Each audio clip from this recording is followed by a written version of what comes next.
Podcast VL.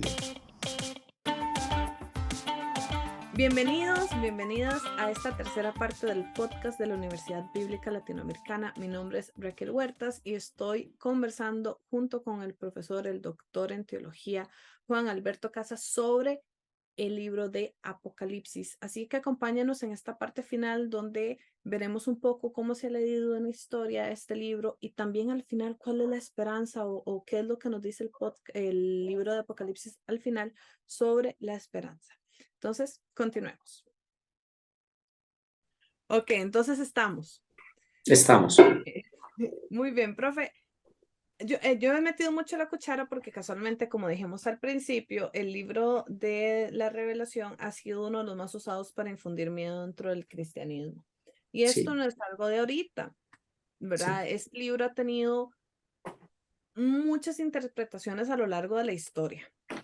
Y se ha visto de muchas formas, se sigue investigando, y yo no sé si lo conté en el podcast pasado, pero yo sí recuerdo que se lo conté a usted por aparte, que si yo leía el libro y yo estaba leyendo de chiquita ese libro, y algún otro compañerita se me acercaba y me decía, ¿qué está leyendo? Yo le decía el Apocalipsis, todo el mundo decía, qué miedo, ¿verdad? Porque ya está esa imagen ahí de que el Apocalipsis trae miedo, ¿verdad? Y trae imágenes muy fuertes, de hecho, por aquí apunté para que no se me olvidara, como la de Jezabel, ¿verdad? Y esta mujer malvada. Entonces, Dios libre a uno le dijeran Jezabel porque ya nos estaban diciendo, yo creo que el peor insulto que una mujer puede recibir era el que le dijeran Jezabel por la carga, la imagen que se tiene de ella. No quiere decir que ella fuera así, pero la imagen que se tiene de ella es una cosa terrible. Recuerdo una vez alguien le dijo a mi mamá que quería ponerle a su hija Jezabel. Mi mamá casi se muere, jamás, que cómo le iba a hacer eso a la chiquita, ¿verdad?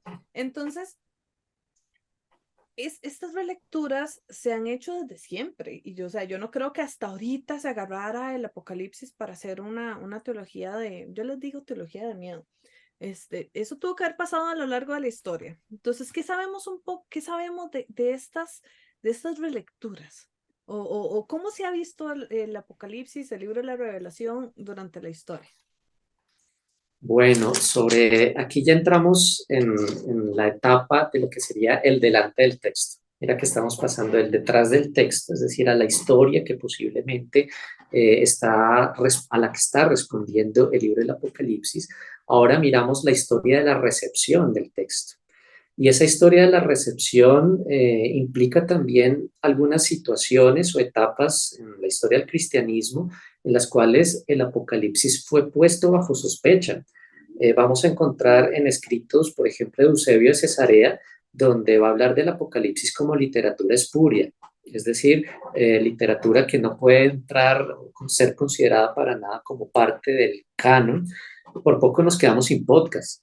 Sí, o Nos haría hubiéramos parte quedado del, sin este especial largo.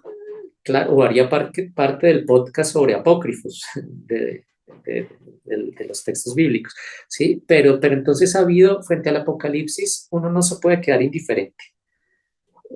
Hay posturas de todo tipo. Es posible identificar al menos 4 tipos de posturas o de tendencias histórico-sociales en la interpretación del libro.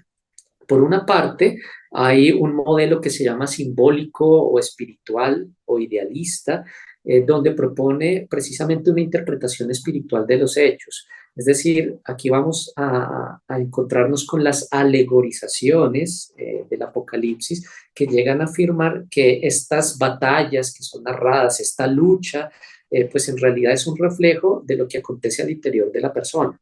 ¿Sí? Entonces tiene que leerse en sentido puramente espiritual, en un sentido en el cual se habla de esa dialéctica interior que hay pues en cada uno de los creyentes, un poco en la línea de lo que encontramos en los textos de Pablo, en la carta a los romanos. Hago el mal que no quiero hacer, en cambio el bien que quiero hacer no lo estoy haciendo. El Apocalipsis llevaríamos a mostrar un poco esa lucha interna entre el bien y el mal, pues que hay en cada uno de nosotros. Ese sería un modelo de interpretación y que tuvo lugar especialmente en tradiciones espirituales, incluso todavía la tenemos. Esto ya sería un punto extremo de la alegoría y de la espiritualización. En el otro lado, tenemos la literalización. Entonces, por una parte la espiritualización, en el otro extremo tenemos la literalización y es de esa literalización podemos encontrarnos con el modelo futurista.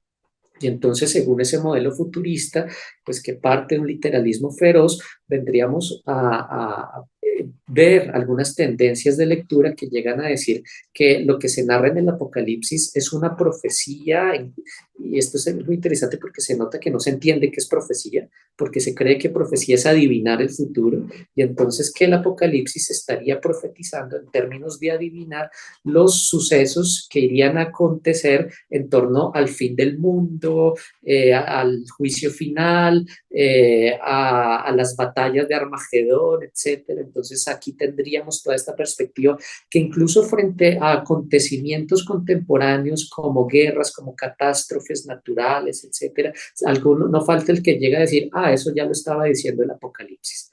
¿Sí? Y entonces empieza a leer desde esa perspectiva, muy en la línea de lo que tú dijiste hace un momento, generando miedo y desconsuelo. Lo contrario del Apocalipsis es esperanza y resistencia. ¿Sí? Es otra perspectiva. En el plano intermedio nos vamos a encontrar en esa línea del modelo futurista otro modelo que es el modelo historicista, donde vamos a encontrarnos con lecturas que llegan a decir que el Apocalipsis es una síntesis de la historia de la Iglesia. ¿Sí?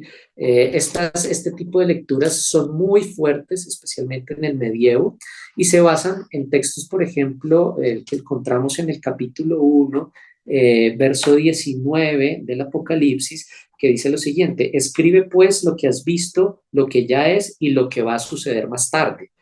Entonces, si esto es considerado un libro inspirado y se dice que va a hablar de lo que va a suceder más tarde, a veces esa lectura literal de la inspiración, que es un poco ingenua, llega a considerar que lo que se está narrando es efectivamente lo que va a suceder en el futuro.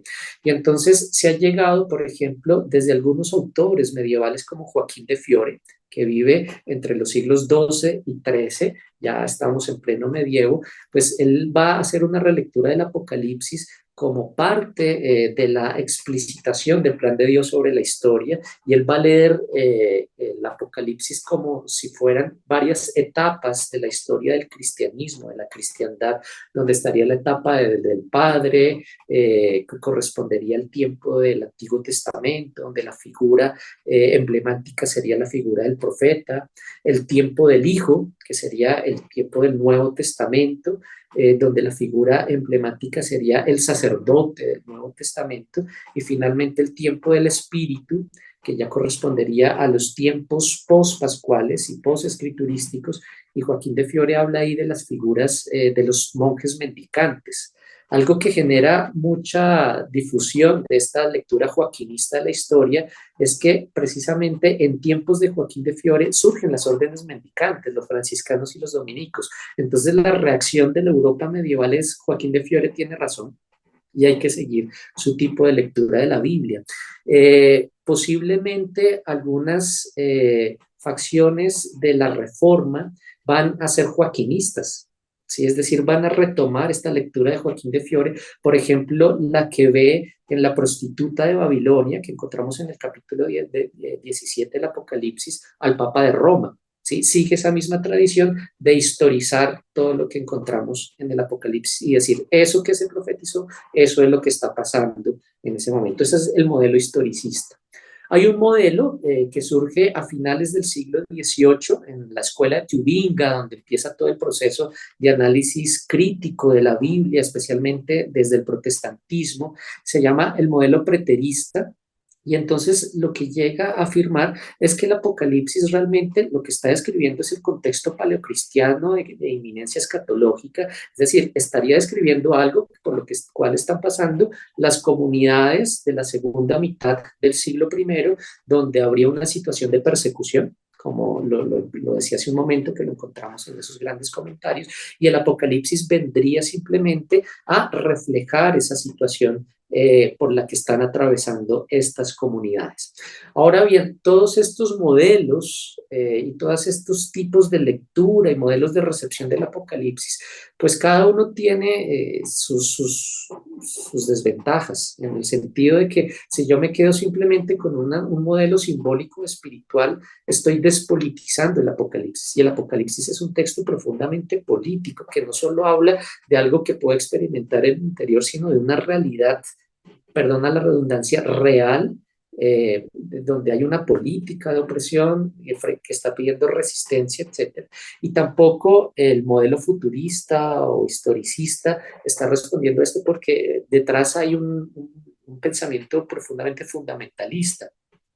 Incluso el modelo preterista tiene también sus límites, en cuanto que solamente plantearía que el Apocalipsis me habla del siglo primero, pero se puede perder de vista una comprensión ya desde el punto de vista de las comunidades creyentes, y es que si el Apocalipsis hace parte de un conjunto de libros que es considerado palabra de Dios, no solo dice algo del pasado, sino que también puede decir algo del presente, haciendo el debido proceso hermenéutico. Algo tiene que decir a las comunidades lectoras hoy en día, y no solo se queda como un documento del pasado. En ese sentido, pues también se está hablando de un modelo casi como adecuado o ideal, que sería el modelo pascual, ¿sí? En cuanto que el Apocalipsis está narrando precisamente pues el misterio de Jesús, ¿sí? El misterio de Jesús, y cómo las comunidades particulares del siglo primero, pero también las comunidades lectoras de todos los tiempos, participan de ese misterio pascual, de su muerte, pero también de su vida, en las circunstancias particulares de las realidades en las que se encuentran. Mira que una clave interesante para comprender precisamente esta realidad tiene que ver con el análisis del texto en griego. En español, lastimosamente, nuestras versiones de la Biblia no tienen esa clarificación. Pero, por ejemplo, cuando tú vas al capítulo 1, versos 11 al 12 del Apocalipsis, se le dice al vidente, hay una voz que le dice al vidente lo siguiente, le dice, escribe en un libro lo que ves. Y continúa más adelante, me volví para ver la voz que hablaba conmigo y vuelto vi, y empieza la visión, 7 candelabros de oro. Si uno mira los textos en español, habla de ver todo el tiempo de manera indistinta, pero cuando vamos al texto en griego hay un movimiento progresivo del ver. La primera ocasión en la que dice, escribe en un libro lo que ves, aparece en el texto en griego el verbo blepo, y blepo hace referencia al ver físico, ¿sí? Al ver con el ejercicio del sentido de la visión física. Pero lo que encontramos más adelante cuando se dice, me volví para ver la voz que hablaba conmigo y vuelto vi, aquí ya tenemos otro verbo que es eidon, que hace parte, es la versión en aoristo, primera persona singular del verbo jorao, que es ver con los ojos de la fe. Es decir, lo que está viendo el vidente no está teniendo alucinaciones, ¿sí? No ha fumado nada raro. Lo que él está viendo, está leyendo la historia y está leyendo su realidad con ojos de fe.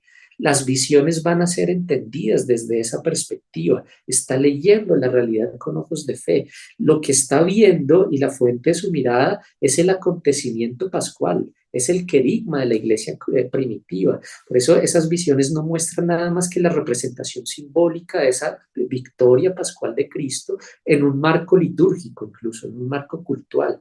Pero aquí es importante no perder de vista esto. ¿Sí? Hay varias tendencias en la historia de la recepción y de la interpretación del Apocalipsis, pero desde ese trasfondo teológico es importante recuperar eso. Es la visión de la Pascua, pero una Pascua aterrizada, contextualizada en unas situaciones histórico-sociales concretas. Profe, voy a hacer una pregunta rara.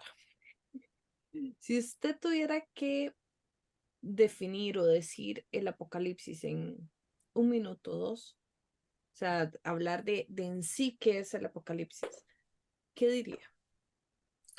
Bueno, diría que el Apocalipsis es un libro que responde a la tradición apocalíptica que hace parte de la época del Segundo Templo, pero en este caso particular es un Apocalipsis cristiano o judeocristiano, que hace una relectura de la historia que está atravesando la comunidad o las comunidades destinatarias desde la óptica pascual, animándolas a esperar, pero también a resistir y a ser testigos. Testigos significa ser mártires, testigos de la palabra que han recibido en medio de unas situaciones que son profundamente contradictorias, y que esa contradicción puede estar viviéndose al interior de la misma comunidad. En ese sentido, el Apocalipsis va a recuperar claves de la tradición profética del Antiguo Testamento para recordarle a sus destinatarios cómo pueden mantenerse fieles al Cordero que está degollado pero que está de pie, y desde ese Cordero leer la historia desde la perspectiva de las víctimas.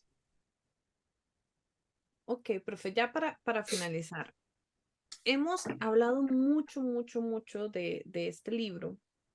Hemos hablado mucho de su simbolismo, de su contexto, lo importante que es leerlo del contexto. Pero yo sé que afuera hay muchas personas como yo que tienen muchas enseñanzas metidas en su cabeza, y que a escuchar esto puede haber sido muy liberador, pero al mismo tiempo sigue luchando contra estas imágenes porque han sido enseñanzas que nos han dado desde hace muchos, muchos años. Entonces, digamos que ahorita yo me quiero volver a sentar a leer el Apocalipsis, tratando de no verlo con miedo, sino buscando esa esperanza de la que usted nos habla durante todo este tiempo. Pero puede ser que me pierda un poquito. Entonces, ¿qué nos recomienda usted para poder leer este libro y apreciarlo y tal vez quitarnos estas ideas erróneas que tenemos sobre él? Mira, algo básico que puede sonar obvio, pero tal vez no lo es leerlo desde el inicio hasta el final de manera continua. Uno de los problemas con las malas interpretaciones del Apocalipsis es que solamente se entra en contacto con alguna perícopa, con algún texto en particular, incluso con algún versículo, y que habla de la trompeta o que habla de la destrucción, etcétera, y se pierde de perspectiva el panorama amplio del libro.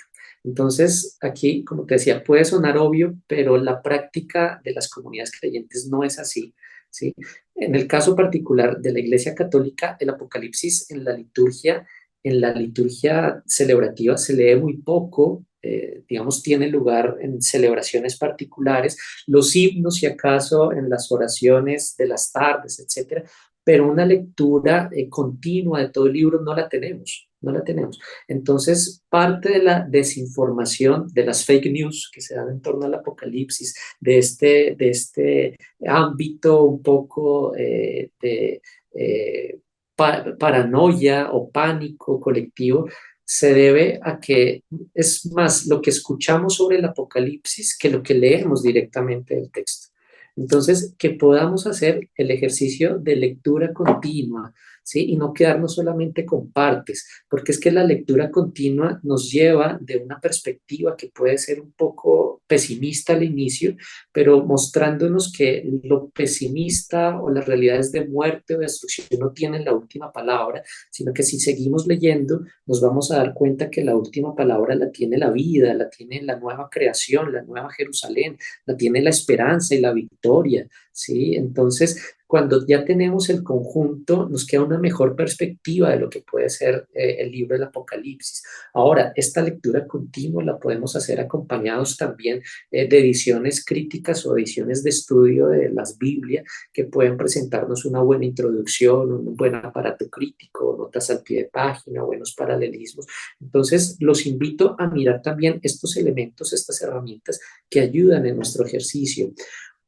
Algo que no solo recomiendo para el Apocalipsis, sino también para cualquier texto bíblico, es no hacer la lectura individual solamente, ¿sí? No leerla solo, sino que también podamos hacer una lectura colectiva de los textos, comunitaria de los mismos, ¿sí? La lectura comunitaria también es un polo a tierra para evitar irnos al espacio pensando en más allá, sino comentar entre todos, mira, encontré esto aquí en el Apocalipsis que me llamó la atención, ¿tú qué crees que puede estar significando, etcétera? La lectura eclesial incluso ayuda a recuperar también estos ámbitos en los cuales los textos pues fueron escritos de manera original, es decir, fueron escritos para comunidades, no solo para individuos, para comunidades. Es importante recuperar esa dimensión comunitaria.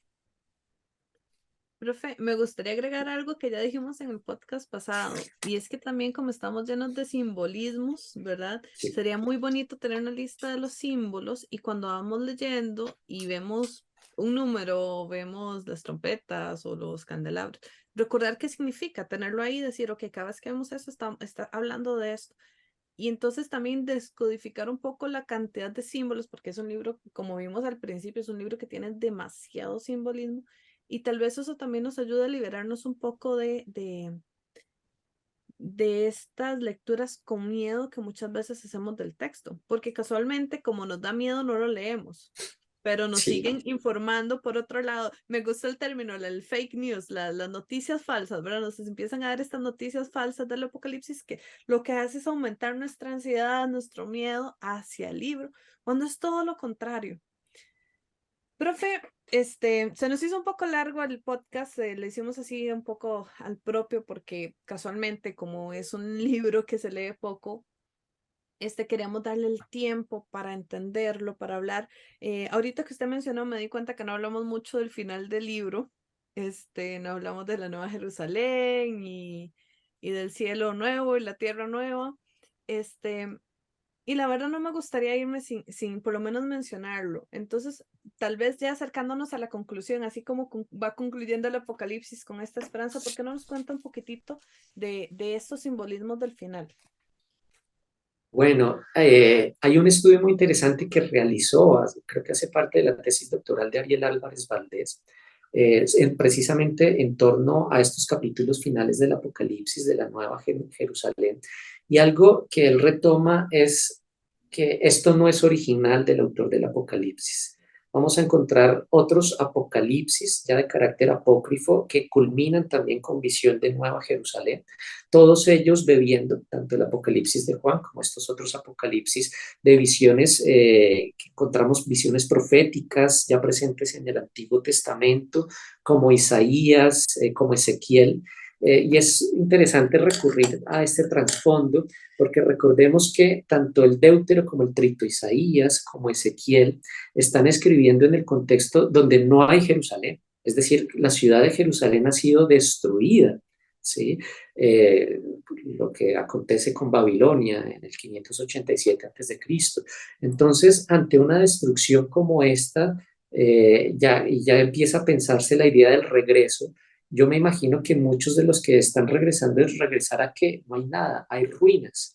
Y entonces la lógica de los profetas de este momento, Isaías, Ezequiel, es vamos a generar esperanza no en las ruinas que hay, sino en la reconstrucción y construcción de una realidad nueva, ¿sí? Una realidad que supere incluso pues lo que hay y lo que había antes, ¿sí? Entonces, desde allá empieza también esta lógica de pensar, de mirar el esplendor de Jerusalén y no solo desde una perspectiva urbanística, porque la vamos a encontrar, vamos a encontrar descripciones de cómo sería esa ciudad, sino incluso también comunitaria y teológica. Es decir, una ciudad abierta a todas las naciones, profundamente universalista, una ciudad donde no hay hambre, donde se muere de viejo, eso es algo bellísimo, donde los niños no mueren de hambre, lo vamos a encontrar en Isaías. Entonces es la posibilidad de soñar en una realidad más allá de las características que puedan estar sucediendo en este momento. Si el Apocalipsis o una parte de él es escrito también en la época donde Jerusalén ha vuelto a ser destruida, en este caso por parte de Roma, en el año 70, pues esa ilusión de una nueva Jerusalén va a tener pues también esa perspectiva de esperanza y de ser capaz de soñar en otro mundo posible. Ahora bien, una diferencia interesante que tiene la Nueva Jerusalén del Apocalipsis con respecto a otras tradiciones es que esta no va a depender simplemente del esfuerzo humano, es decir, no depende de algo que yo como parte de una comunidad creyente haga o deje de hacer, sino que también es un don, ¿sí? Se dice que la Jerusalén celeste desciende de arriba. Es un don, hace parte de la gratuidad y del desborde que Dios quiere ofrecer a la humanidad. Entonces es un don principalmente al cual nos abrimos, estamos llamados a abrirnos y acoger para participar de ella. Dentro de las características que tiene interesante, vamos a encontrar algunos listados de aquellos que no pueden ingresar todavía a la ciudad porque tienen características idolátricas, dicen los perros, los idólatras, ¿sí? Es decir, es una ciudad en la que no tiene lugar el mal y ninguna expresión de mal, ni de corrupción, ni de muerte, ni de injusticia. Es una ciudad, incluso se dice que no tiene santuario, porque el Cordero es el santuario. ¿Sí? Es una ciudad en la que se resignifica incluso la realidad sacral. ¿Sí? No hay un lugar santo porque toda ella es santa en sí misma y todos sus habitantes participan de esa santidad. Es una ciudad donde corren los manantiales de la vida, las fuentes de la vida y los árboles de la vida. Esa perspectiva, no sé si, no recuerdo si en el podcast anterior lo alcanzamos a mirar, va a cerrar un elemento que quedó pendiente del libro del Génesis. Entonces va a mostrar un arco entre el primer libro del canon y el último libro del canon y tiene que ver precisamente con el árbol de la vida. Si recordamos, en el segundo relato de la creación de Génesis, la primera pareja fue expulsada como consecuencia de haber comido el árbol de la ciencia, pero también para evitar que comiera del fruto del otro árbol. Recordemos que no era un solo árbol, sino que eran dos árboles, el árbol de la ciencia, Y pero el de la también vida el árbol eterna. de la vida, el de la vida. Entonces, y se dice allá en ese momento que Dios dice, pues no vaya a ser que coman de este y ahí sí sean como nosotros. Entonces son expulsados y se cierra de esa manera y para el resto de la historia, pues cualquier posibilidad de reingresar al paraíso. Pues aquí en el Apocalipsis, en esta visión de la Nueva Jerusalén, se abre el árbol de la vida para todos. Y cuando el árbol de la vida se abre para todos y todos lo pueden consumir, pues ya no va a haber ninguna diferencia entre el mundo de lo divino y el mundo de lo humano, entre Dios y el ser humano. La criatura participa completamente de la divinidad, participa de la vida divina. Es una nueva Jerusalén también que está construida o pensada en torno a una celebración del banquete de las bodas del Cordero. Y entonces ahí vamos a encontrar que Jerusalén es al mismo tiempo la novia. ¿Sí? Entonces aquí vamos a percibir también la plenitud de la alianza, la unión nupcial entre Dios y el pueblo que fue transversal a lo largo de todo el texto. Desde el punto de vista del acompañamiento comunitario, cuando leemos el Apocalipsis con comunidades de base, algo que hacemos antes y durante el estudio de la Nueva Jerusalén y de la nueva creación es soñar y preguntarnos cómo desde nuestras circunstancias particulares pensamos en otro mundo posible. ¿Sí? ¿Cómo podemos aportar para la construcción de ese mundo posible o para la acogida de ese mundo posible? Y entonces se abre un abanico de posibilidades que nos llevan a trabajar por ello. Mira, hoy en día estamos en situaciones en las que es fácil perder la esperanza, ¿sí? Es fácil desanimarnos. Y en ese sentido, dejarnos mover por el apocalipsis para soñar en otras realidades resulta fascinante, ¿sí? Muchos hablan del fin de la historia, ¿sí? Muchos hablan de que ya no hay salida para la situación.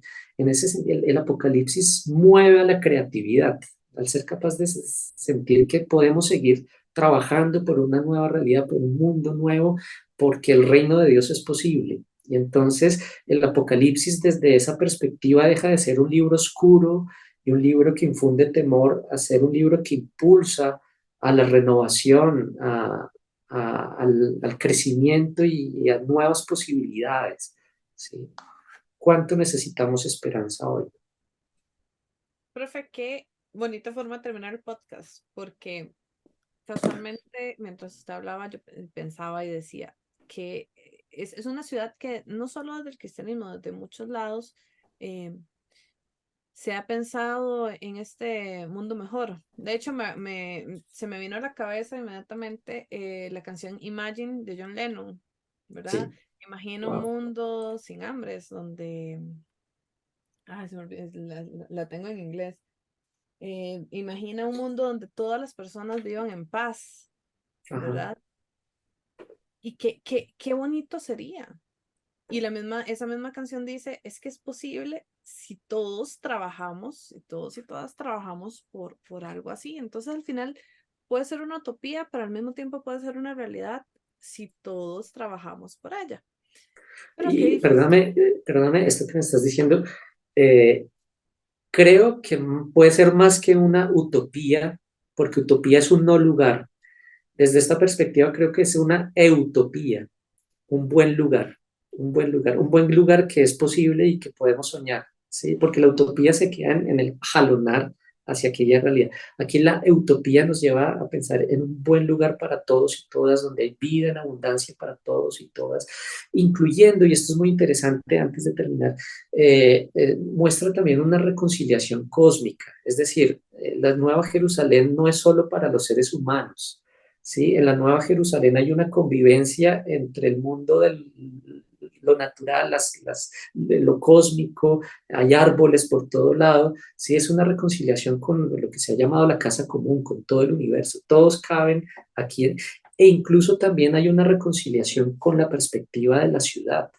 Cuando ustedes miran los primeros escritos del canon en Génesis, la ciudad es vista como producto de la acción de Caín. Es la descendencia de Caín y Caín mismo quien empieza a construir ciudades. Entonces hay una perspectiva muy negativa frente a la ciudad. La ciudad se ve como un lugar de injusticia, de opresión. Cuando ustedes llegan al último libro del canon, al Apocalipsis, hay una reconciliación también de esa imagen. Es ser capaz de ver la ciudad como un lugar en el que todos tienen cabida. ¿Sí? Todos y todas, incluso la naturaleza misma y el cosmos. Hace un tiempo llevé el curso de escatología con la profesora Carla, que si nos está viendo le mando muchos saludos. Y casualmente lo ocupaba para poder terminar mi proceso de estudios, entonces la llevé sola. Y era muy fuerte porque primero, y era todo el aporte de la clase, y aparte de la profesora, era el mío de mis estudios. Y entonces nos pusimos a hablar de qué significaba la salvación y si la salvación era solo para los humanos, para los seres humanos. Si Dios hace toda la creación, yo les dejo la pregunta, ¿verdad? ¿No habrá también salvación para las plantas, para los animales, para los ríos, para todo lo que Dios creó? ¿Verdad? Y me parece que va muy enfocado en lo que usted acaba de decir. Al final es una ciudad en la que todos los seres vivos, no solo el ser humano, todos los seres vivos tienen cabida, porque al final todos somos creación de Dios, no solo el ser humano.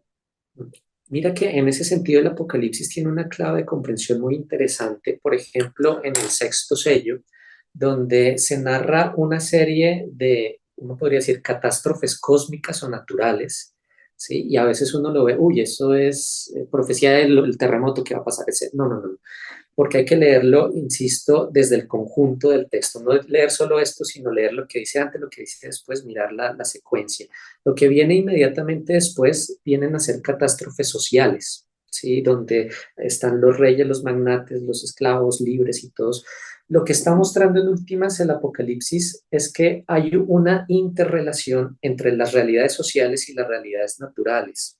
Si leemos algo en el Apocalipsis de una situación natural, no puede ser entendida como un castigo que Dios está enviando, sino como consecuencia de lo que está pasando entre los seres humanos. Porque un principio del Apocalipsis o de la literatura apocalíptica es que hay una interrelación entre el mundo, entre las criaturas, y cualquier cosa que sucede en las relaciones entre los seres humanos repercute en el resto de la creación. Entonces, si hay catástrofes desde el Apocalipsis, si hay catástrofes naturales, en realidad estas son consecuencias de lo que está pasando a nivel social. Entonces, podríamos pensarlo también en sentido inverso.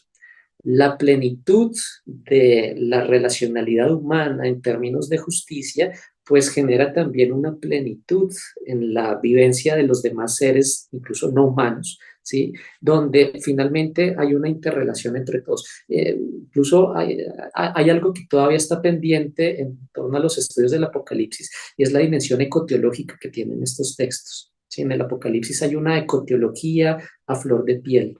¿Sí? Mirando cómo las realidades sociales inciden en las realidades ecológicas. Es una ecología integral lo que vamos a encontrar aquí.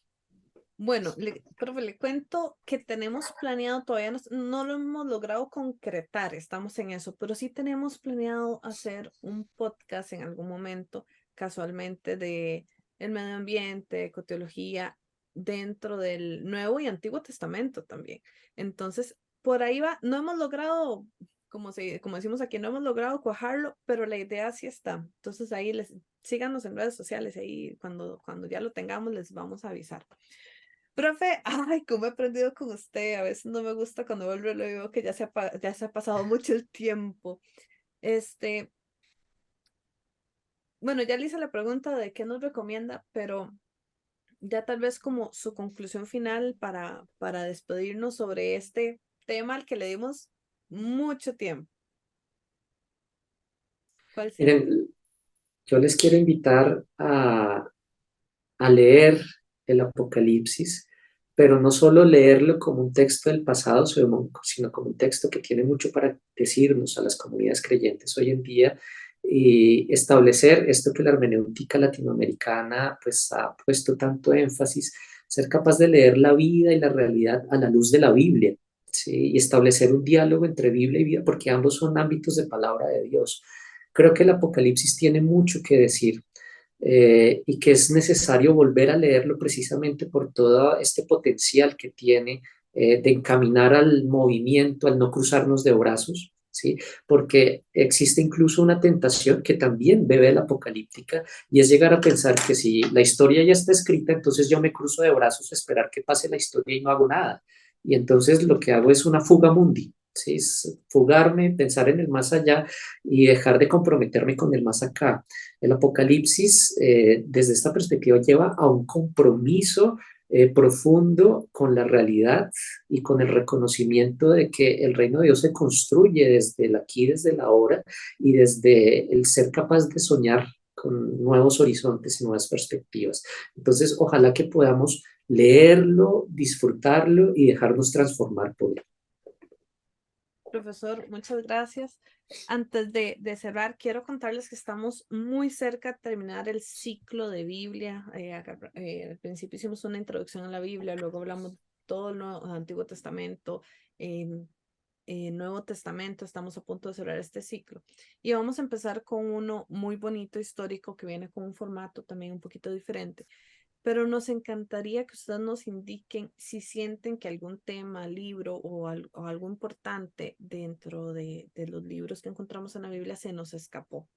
Entonces, por favor, escríbanlo en los comentarios o en alguna de las redes sociales, temas que a ustedes les gustaría escuchar. Esto es importante porque ya estamos planeando lo que viene, entonces para ver si podemos retomarlo desde ahí. Profesor, muchísimas gracias. Ay, cómo aprendí, qué feliz estoy de todo esto y qué rico poder sentir esta esperanza que da el libro, ¿verdad? Más allá de todas las ideas de miedo con las que me habían enseñado a mí el Apocalipsis. Eh, Le permito, no sé, un minutito para que se despida de las personas que nos están escuchando y viendo. Bueno, pues Raquel, mil gracias por esta invitación, mil gracias a todos ustedes por esta oportunidad de llegar a sus casas, a sus lugares de trabajo a través de este podcast y pues que ojalá podamos de verdad degustar de esta maravilla que son no solo los textos bíblicos, sino de la palabra de Dios que nos sigue hablando, que sigue siendo actual. Y bueno, pues muchas gracias. Profesor, muchas gracias a usted siempre por sacar el ratito para conversar con nosotros y con nosotras. Bueno, nos despedimos. Yo le voy a decir que fue el especial de Apocalipsis, ¿verdad? 2 podcasts de Apocalíptica y 3 dedicados completamente al libro de Apocalipsis. Por favor, compartan esto para que muchas más personas puedan escuchar de esto y también puedan ver que existen otras formas también de leer los textos, de compartir. Hoy les acompañó Raquel Huertas con el profesor Juan Alberto Casas y muchísimas gracias por acompañarnos. Nos vemos en una próxima.